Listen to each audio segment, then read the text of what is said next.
Hello everyone. My name is Heidi White, and I work for Rediscover. I am the director of medication assisted treatment.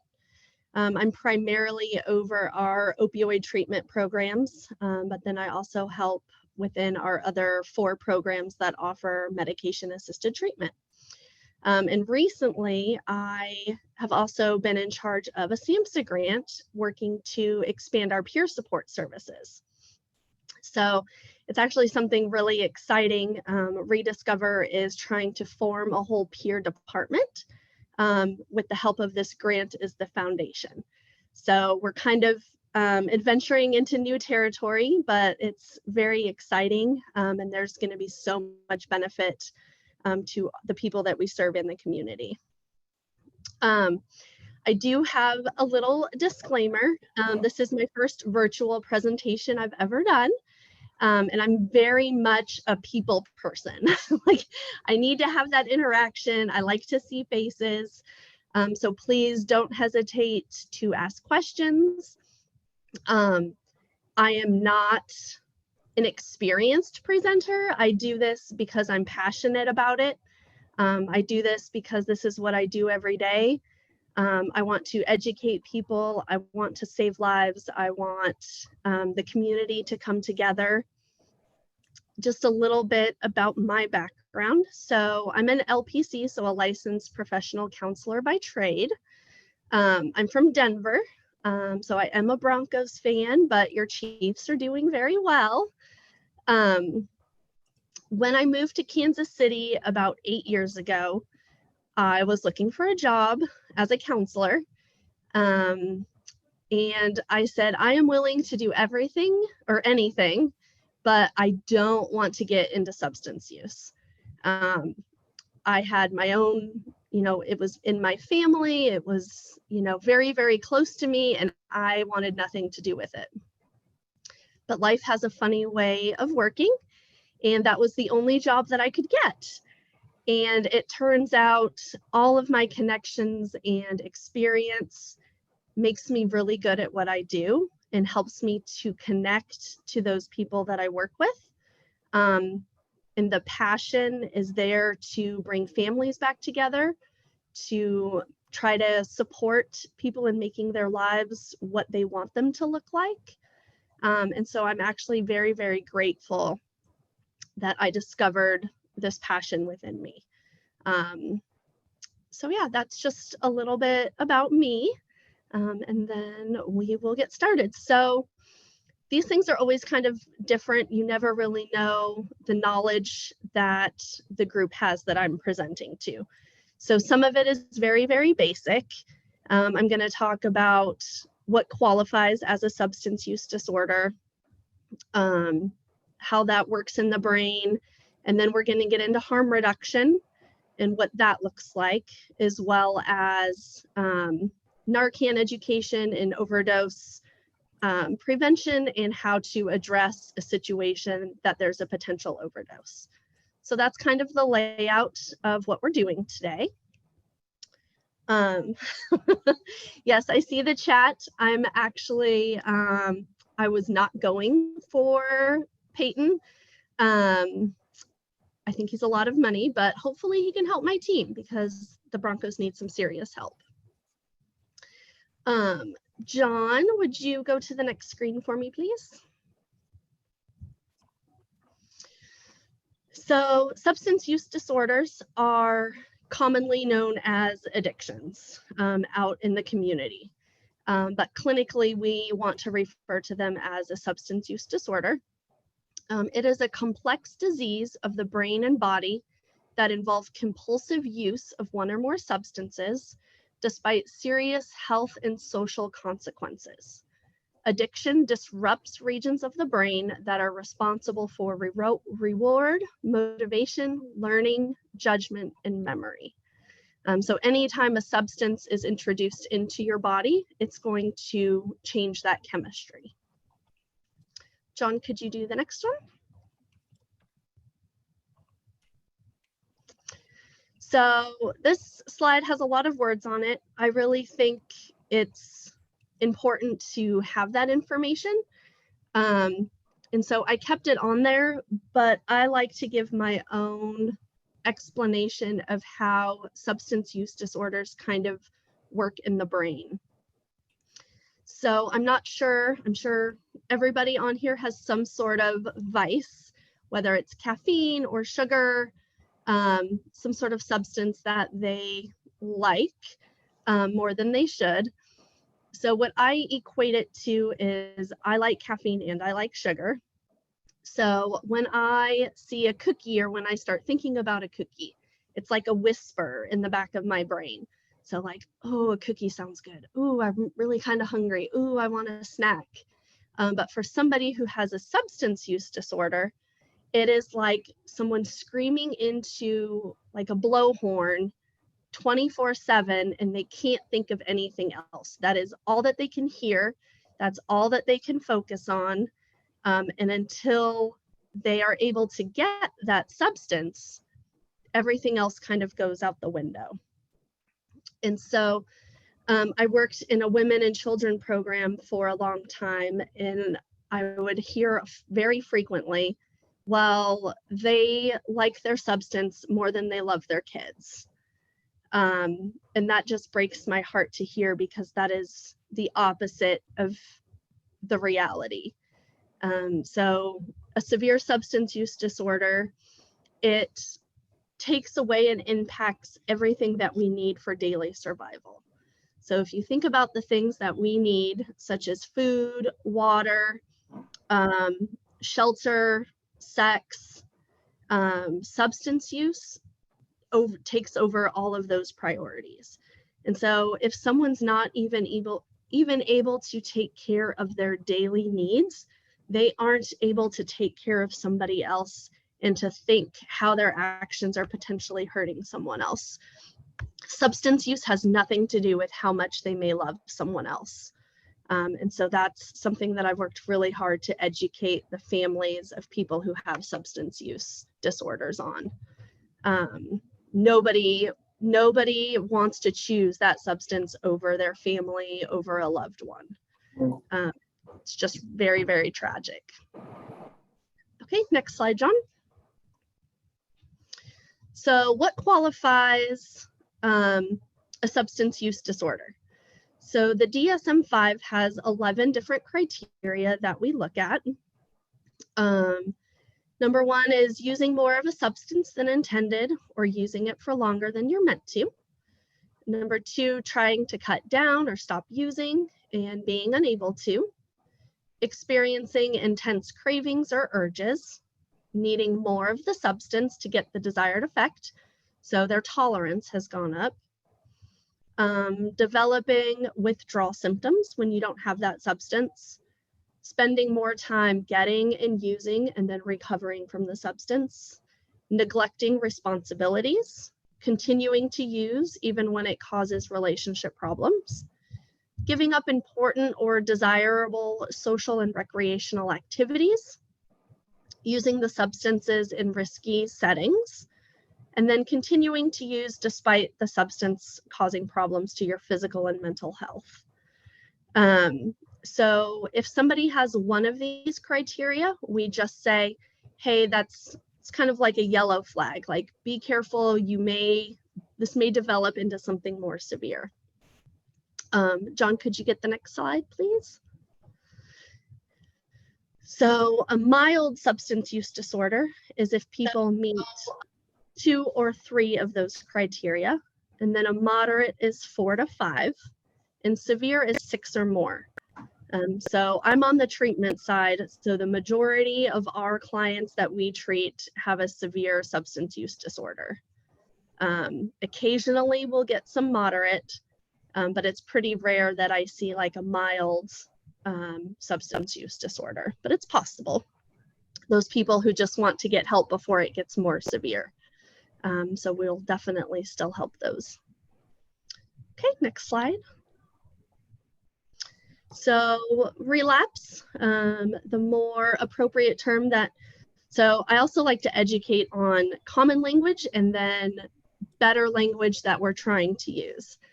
And so return to use is a better, healthier term with less stigma attached to it. So changes in the brain can remain for a long time, even after the person stops using the substance. It's believed that these changes may leave those with addiction vulnerable to physical and environmental cues that they associate with substance use, so also known as triggers. Opioids specifically, because that's my forte, there's a physical dependency as well as a psychological dependency, and that physical dependency is actually very, very traumatic for people who go through that withdrawal. You'll often hear people say, I will do anything not to feel sick. I kind of equate it to having the worst case of the flu that could last for weeks, the worst case of COVID without the breathing issues. It affects their brain, every part of their body. It physically hurts to touch them.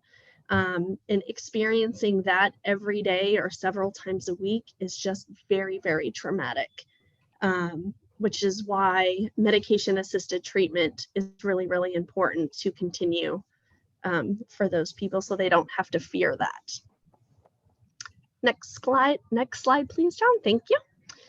So the opioid epidemic, some causes: overprescribing of pain medication and opiates, under-regulated agencies, and in some cases, failure to regulate, increase of supply, strength of opioids and synthetic opioids have increased, and then lack of access to care, treatment, and prevention.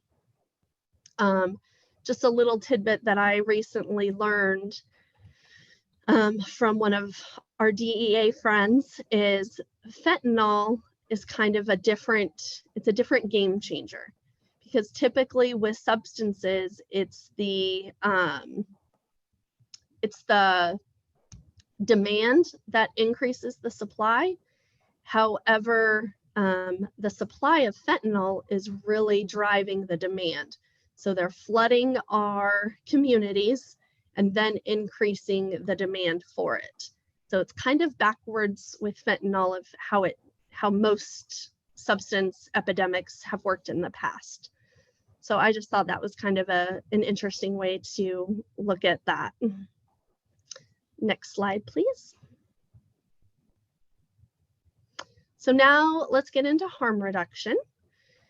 So the main goal of harm reduction is to promote health and minimize negative consequences of substance use.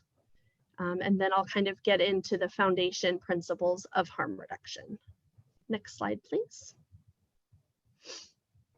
So harm reduction emphasizes engaging directly with people who use substances to prevent overdose and infectious disease transmission, improve physical, mental, and social well-being, and offer low threshold options for accessing treatment and other healthcare services.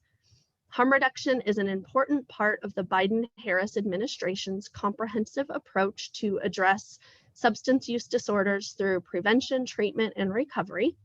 However, harm reduction has been around since the 1980s. It has changed a lot over the years, but it's pretty interesting to know people saw the benefit of this, 40 years ago. Next slide, please. So I'm going to read these slides word for word. I know no one's a big fan of that, but I think the foundation principles of harm reduction are really important. And then I'll kind of break that down into real life applications. So harm reduction accepts that licit and illicit drug use is part of our world and chooses to work to minimize its harmful effects rather than ignore or condemn them. Unfortunately, I think a majority of society has taken the extreme stances of, oh, substance users are bad and they should be punished, or we're just going to ignore them and pretend that doesn't exist. In reality, substances are out there, people are going to use them. Let's figure out how to help them and how to support them and how to treat them like people.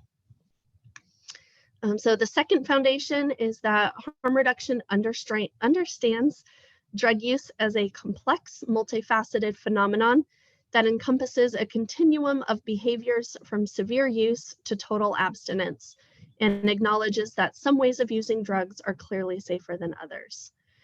So the abstinence-only model has been very driven by the NA, the 12-step communities. However, now there's a better understanding that recovery is a continuum. So it's not using or not using, but there's, everyone can fall along that spectrum somewhere. Next slide, please.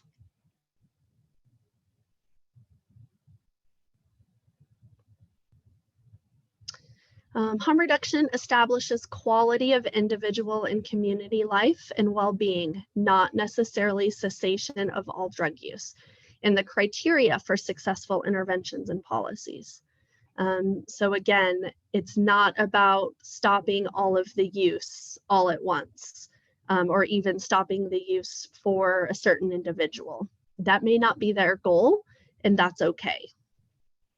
It calls for the non-judgmental, non-coercive provision of services and resources to people who use drugs in the communities in which they live in order to assist them in reducing harm. It's really about establishing relationships, being accepting of the individuals, and trying to assess what they want. How can we help them? It ensures that people who use drugs and those with a history of substance use routinely have a real voice in the creation of programs and policies designed to serve them. I think peers play a huge part in this. Getting people with real lived experience to have a voice and to hear what has worked for them, what is not working, and to kind of take their opinion and make changes based on that experience is really important. Next slide, please. So harm reduction affirms people who use drugs. Harm reduction calls that PWUD, themselves as a primary agents of reducing the harms of their drug use, and seeks to empower them to share information and support each other in strategies which meet their actual conditions of use. It recognizes that the realities of poverty, class, racism, social isolation, past trauma, sex-based discrimination, and other social inequities affect both people's vulnerability to and capacity for effectively dealing with drug-related harm. All of those definitely play a factor in the environment, the access to substances, the access to treatment and prevention, and also the ability for an individual to process their recovery. So those with trauma, their brains, they work differently after the trauma. It changes the brain chemistry, it changes the neural pathways in the brain. And so we need to kind of do more research and look at that as well. Harm reduction does not attempt to minimize or ignore the real and tragic harm and danger that can be associated with illicit use. So harm reduction is not saying, yay, drugs are good and that's okay. They're saying it's real, this is the situation, how can we help, how can we make it less harmful? So yeah, next slide, please.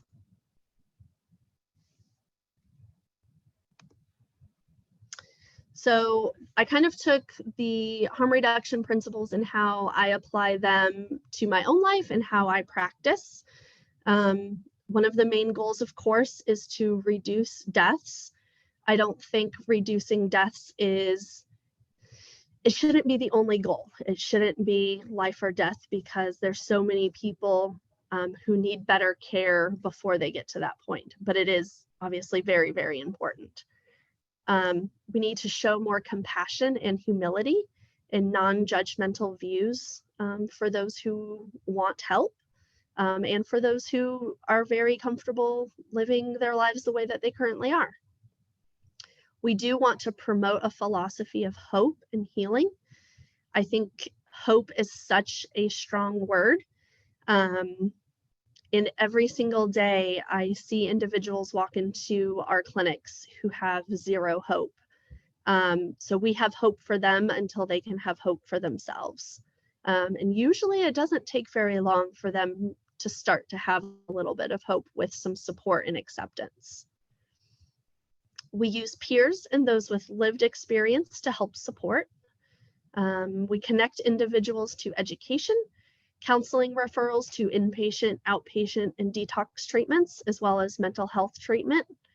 We really want to reduce the stigma, and we want to respect their choices. I think it's interesting, reducing stigma. It sounds so idealistic. And even in my own family, my own friends, no one understands why I do what I do. Somehow we lost the value of humans, and everybody is important. And so we need to reevaluate things as a society, I think. But it starts with us. So next screen. So examples of harm reduction services. So syringe services, how do they help? They reduce infectious diseases such as Hep C, HIV, bacterial and fungal infections, hepatitis B. Syringe services, so in some places there's needle exchange. We really want to use supplies that promote sterile injection. As of right now in Missouri, syringe services are illegal, so we don't currently offer those, but that is something I would like to change. Fentanyl test strips are another hot topic right now. They are also considered drug paraphernalia for people who are caught with them. Occasionally, there's some grants that allow certain counties to provide them to people. And first responders and police officers, they are allowed to have fentanyl test strips only if they are testing the substance after a suspected overdose. So the people who want them to test their substances are not able to have them legally. You are able to get them on Amazon and all sorts of, other platforms, but it is risking a paraphernalia charge if they are caught with them. That is something else I would like to change. Just like Narcan used to be considered paraphernalia and was illegal until like 2016 or 2017. They think, condoms, Narcan, fentanyl test strips, the core belief is that it increases substance use, and that is the opposite of what they do. Most of my clients, they don't want to use fentanyl. They want to know what's in their substances. They don't want to die. And so fentanyl test strips could be very, very helpful. Do not use alone. And then opioid overdose reversal treatments. The most common is naloxone in the brand Narcan, which I'll get into more in a little bit. Safer sex kits, wound care supplies, medication lockboxes. Safer smoking kits have also been in the news a little bit more over the last year. The harm reduction belief is that those safer smoking kits should exclude pipes and pipettes. However, a lot of the programs that have rolled out with these safer smoking kits have included those items. And then FDA approved home testing kits for hepatitis B and C and HIV. Next slide, please. So here's what some fentanyl test strips look like. The top slide is a kit you can get off of Amazon. And then those are what the strips look like. Next slide, please. So I did some digging to see what safer smoking kits looked like in other cities. So there's kind of an example of what's included in some of them. And they all do include the pipes. And then safer sex kits can include male condoms, internal condoms, dental dams, emergency contraception, and the like. So next slide, please. So some more examples of harm reduction. We really encourage people who are using to do a tester shot, to use slowly and to space out their uses. Switch up how you use. IV has the most risk for overdose and infection. Change injection sites to reduce abscesses and other infections. Take turns using so that somebody is always alert and able to give aid if it's needed. Eat, rest, and hydrate. Dispose of used equipment safely. Clean injection sites and equipment. So alcohol wipes, soap and water, and bleach can also be used to clean the equipment if it's rinsed out thoroughly. And then my favorite, medication-assisted treatment, which includes methadone, buprenorphine, Suboxone, Vivitrol, and now they're coming out with, some other medications as well, such as Sublocade. And then the medication first model, which is we always want to be sure that clients get their medication unless there's a safety reason. If they don't have their medicine, it increases the chance of them using more and overdosing. So next slide, please. So this slide really took my breath away when I first heard the statistic. So over 107,000 people died from an overdose in 2021, and that's one death every 5 minutes. And that's more than the amount of people that could fill up the Michigan Stadium. And then I just heard yesterday that the stats from June 2021 to May 2022 is over 108,000. So it's definitely increasing, and it breaks my heart.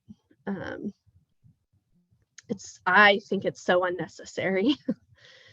Next slide, please. So let's get into some overdose prevention. So when does an overdose occur? It happens when a toxic amount of substances or a combination of substances overwhelms the body.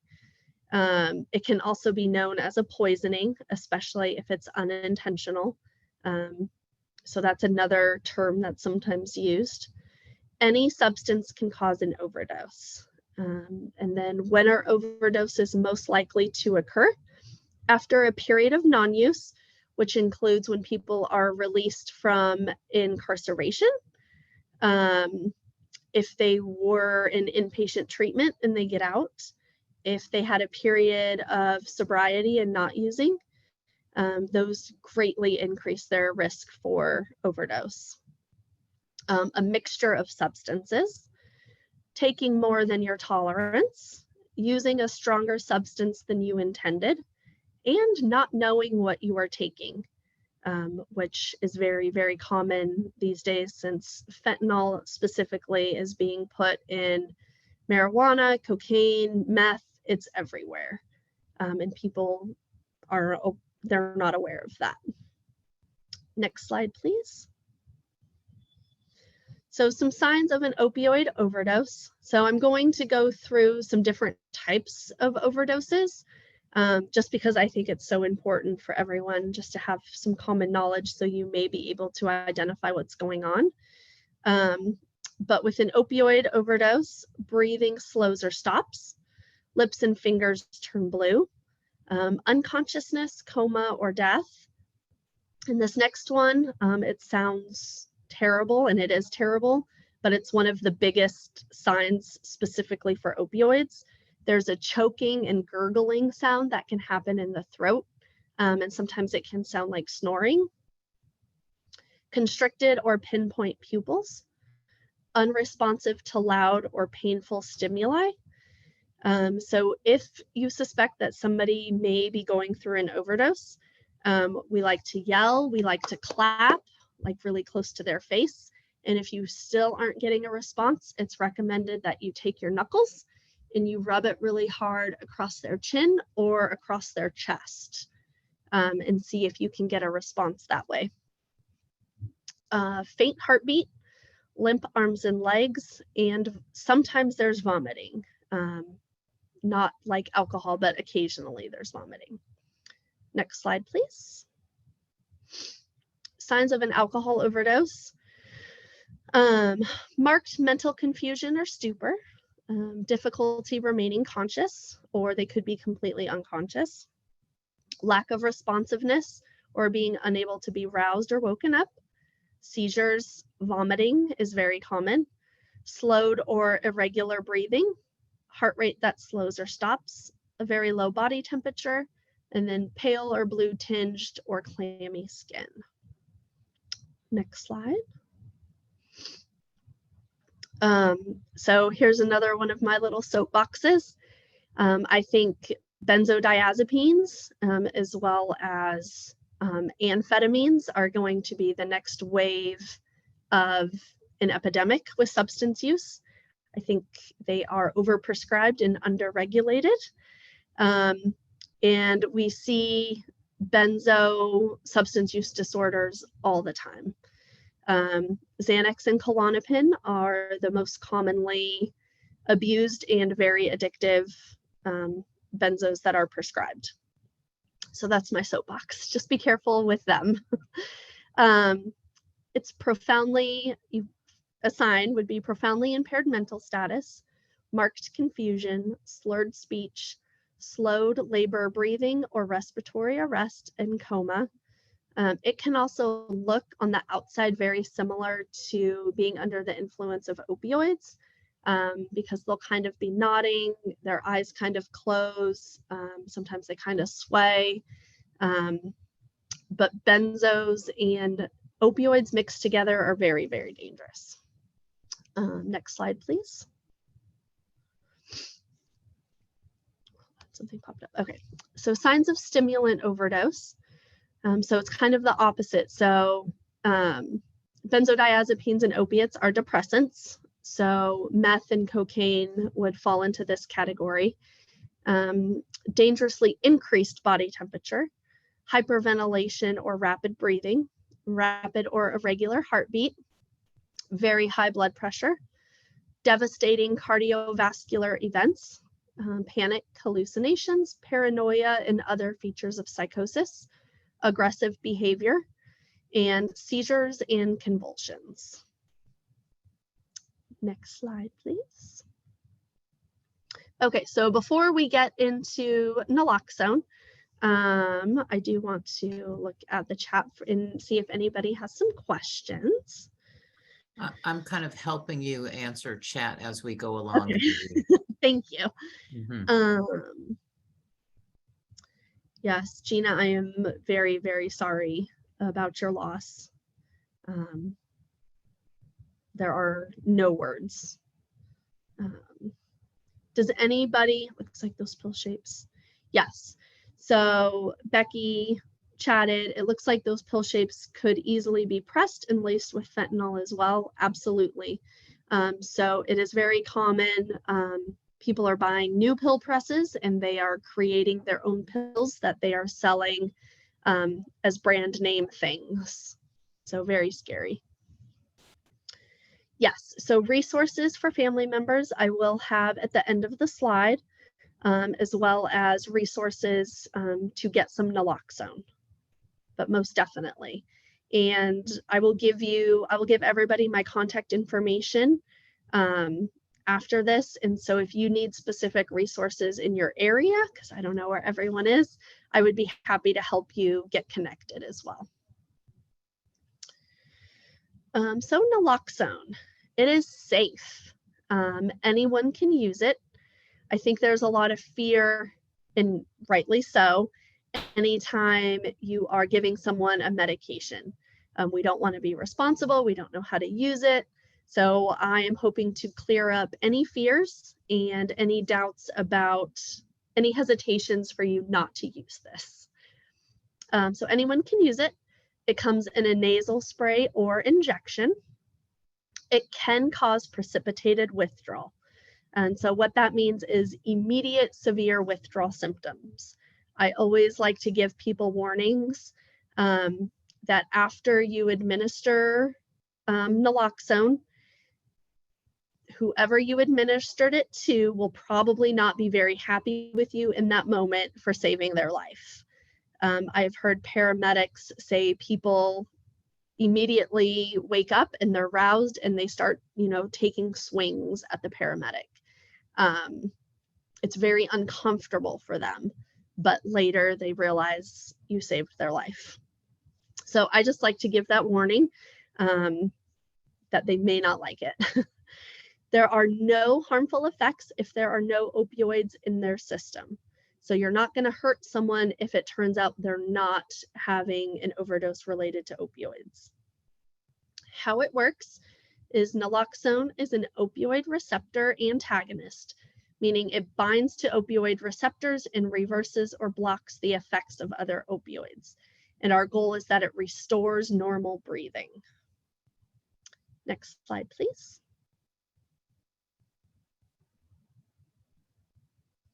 So when do you use it? When an overdose is occurring or suspected.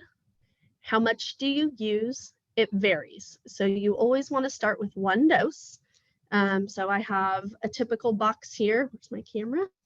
And each box comes with 2 doses. Whoa, wrong way. All right, it's backwards. So it comes with 2 doses. You want to start with one, and then if one doesn't work, then you administer another one. With fentanyl being so strong, the most I've heard to date is 9 doses of Narcan to get someone to start breathing again. And then I'll kind of go through how to administer it. So some name brands are Narcan, that came out in 2015. Clexato just came out last year. And if anybody has any connections to get Clexato, please let me know. It's very similar to Narcan. It's a nasal spray, but it is supposed to be stronger. So you won't need to use as many doses as you would the Narcan if fentanyl or something like that was ingested. And then also relatively new is Zimhai. So it's a pre-filled syringe that you inject in the thigh. There are also a couple of other brands that use the injection. However, if I suspect somebody is having an overdose, I don't want to take time to measure it out, get it in the syringe, and then inject it. I like pre-filled. Give me easy. I don't have to think about it. It's good to go. So those are the ones that I would recommend. Next slide, please. So how do you use it? I always want to say, hopefully there's more than 2 people there, but please, please, please call 911. You want to lay the person on their back or lay them as flat as possible. Sometimes overdoses happen in the car, so you'd want to lay that seat back, or if you're able to move them flat, that is recommended. It's just like a regular nose spray. So you want to take the tip, and insert it into their nostril. It is a little bit temperamental, so you don't want to have your finger on the injection until it's inside their nostril, and then you just push it up. After you administer it, you want to roll the person on their side, and it's recommended that you wait 2 to 3 minutes for the next dose. I think 3 minutes is a really long time to not see somebody breathing. So I'm closer to the 2-minute mark. And then you would administer another dose, roll them back on their back, administer another dose, and then roll them on their other side. They say to switch nostrils. And and then keep repeating that until EMS gets there, or until their breathing is restored. If their heart stops, please start CPR while you're also administering the Narcan. Narcan is kind of short-lived, and so the breathing could be restored, and then in 10 or 15 minutes, they could stop breathing again. So just continue to monitor until EMS gets there. Even if the breathing is restored and the person is fully conscious and aware, please have them taken to the hospital and assessed, because there could be other complications. Next slide, please. So naloxone is not just for people with a substance use disorder. I think it's really important for everyone to have on hand. Chronic pain patients, 1 in 5 have reported having an overdose. Experimental use, especially in our younger people, we're seeing a lot of accidental overdoses or poisonings with them, as well as mixing substances. For example, opiates with alcohol or opiates with benzos. It's not going to take the alcohol or the benzodiazepines out of their system, but it will remove the opiates and hopefully restore the breathing. Next slide, please. So some things to remember. Naloxone administration is covered by the Good Samaritan law, so you do have legal immunity. Always call 911 if an overdose is suspected and when naloxone has been administered. Naloxone is short-lived, so multiple doses may be needed. Repeat doses. And really the goal is to use an overdose event to give harm reduction education, support, and treatment resources. Yes, we want to save their life, but we want to make something bigger happen out of that event. And so I'm really trying to work with our local EMS teams so that they know we're here for them and they can refer people to us because they're usually the first on the scene. And in certain counties where there's been studies done on the effects of using Narcan or naloxone, there's been an 11 to 22% reduction in deaths, which I think is huge. And it's probably underreported because a lot of people, they don't go to the hospital, they don't report it, they don't seek help after an event. So I would guess it's closer to the 20 to 25% in the areas where people have access to naloxone. Okay, I'm gonna get to some of the questions. Yeah, that's what I was gonna say. Go up to Yes. Sarah Newton, and then there are Okay. several questions underneath that, Heidi. Thanks. So how does it make them uncomfortable? So if they've used opiates, their receptors in their brain are full of opiates. So when the Narcan is administered straight to their brain, it kicks those off. So it sends them into immediate, really bad withdrawals. They will feel sick. They will just feel really terrible.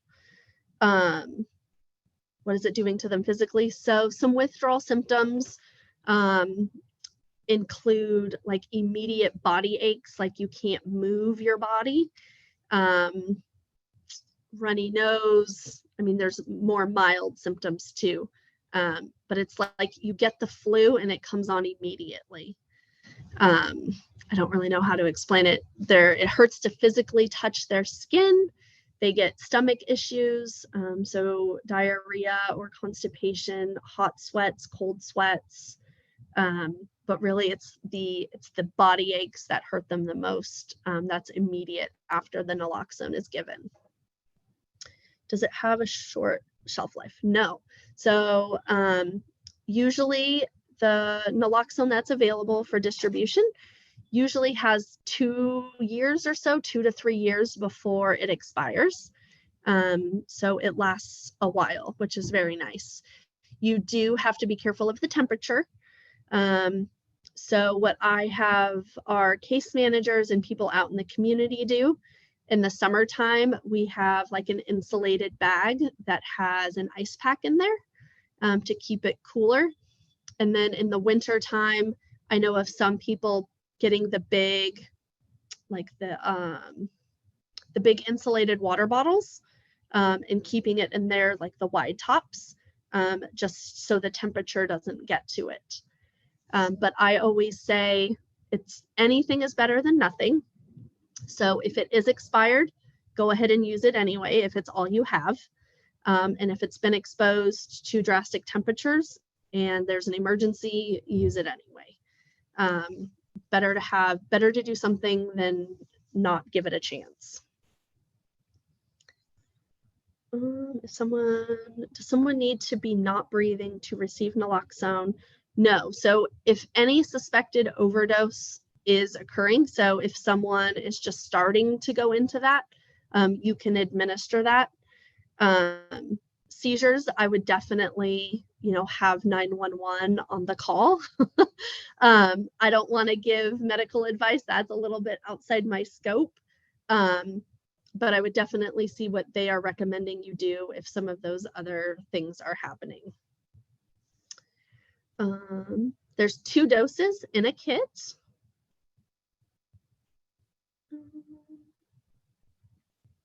Can we get this send to us again? I don't know what that means.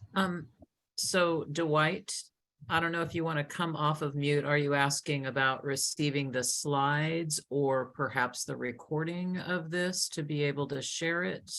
Something like that? Yes.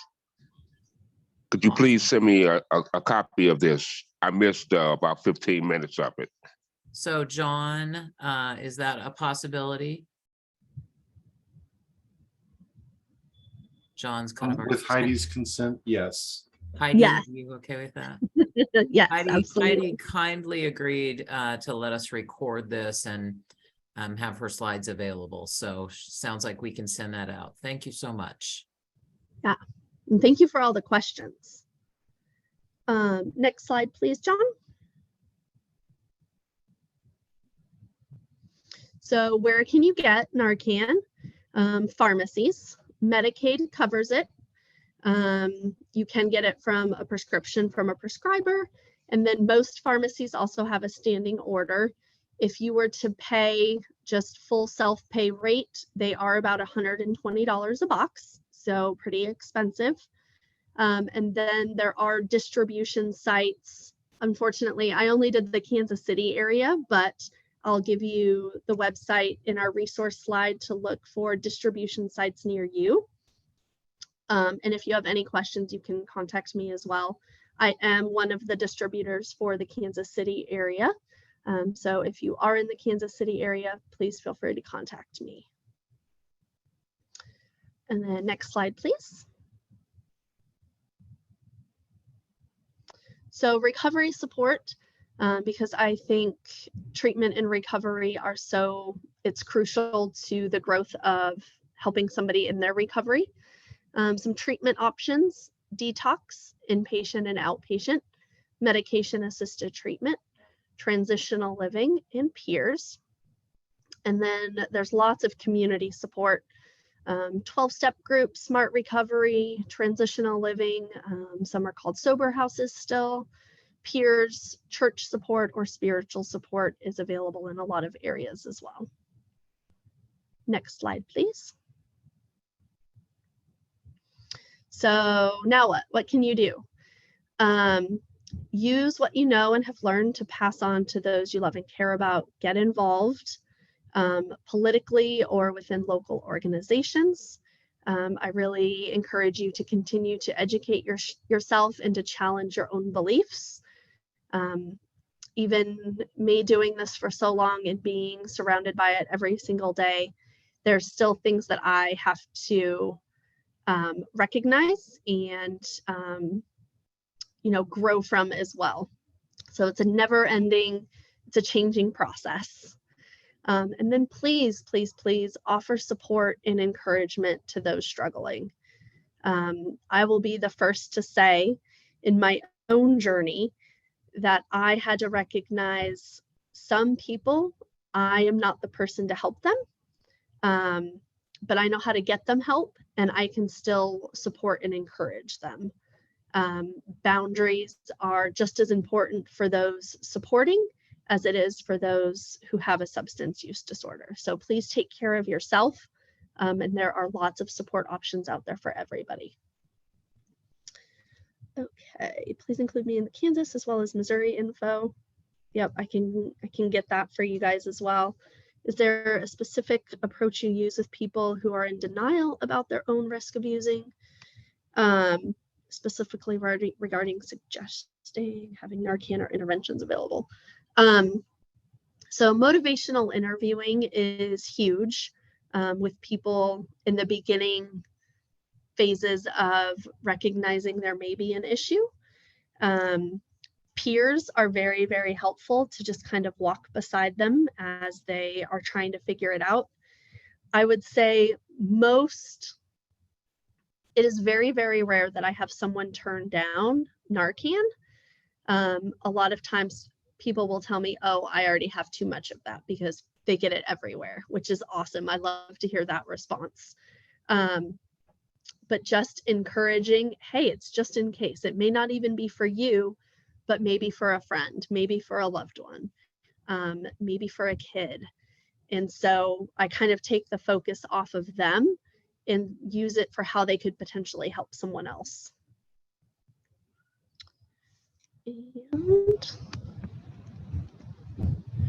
And next slide, please.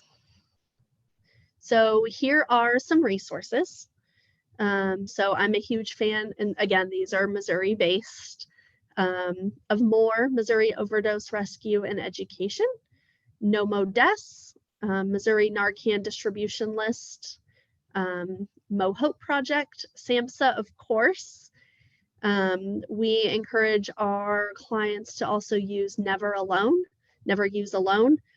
And there are other groups out there who are doing the same thing, but it's basically a number that people can call. They will have to share their name and their address, and somebody will stay on the phone with them while they use to make sure that they are safe. If the person becomes non-responsive, then EMS will be sent to their site. But that has gained a lot of traction. I would say like in the last year, people are using that more. And then if you're interested in Narcan trainers, which is basically just like a dummy Narcan thing that you can practice injecting it, there's a website to be able to get some of those as well.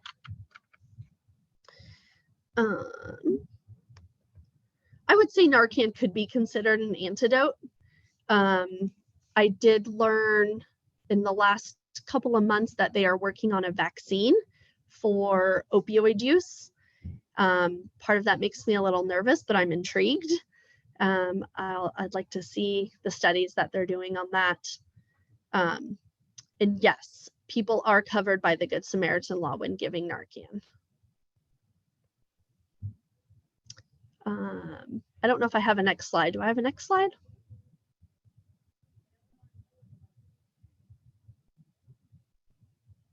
No, that's it. So any other questions or comments? This has been a great presentation, Heidi, especially you said your first virtual presentation. You did a fabulous job. You did a really good job. So folks are asking for your contact information. Yeah, we'll do that too. And saying thank you, wonderful job. You really did do a great job. I'm also going to put my email in the chat as well. If you can't reach Heidi, I'm the SAMHSA regional administrator here in this region and can get in touch with Heidi.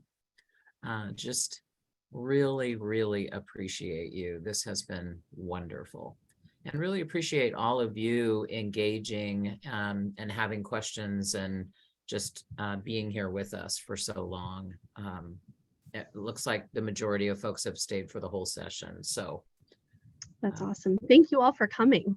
Yes, thank you for caring about this issue. It's really important, as we heard. And so Great stuff. So John, is there a way that you can send the information out?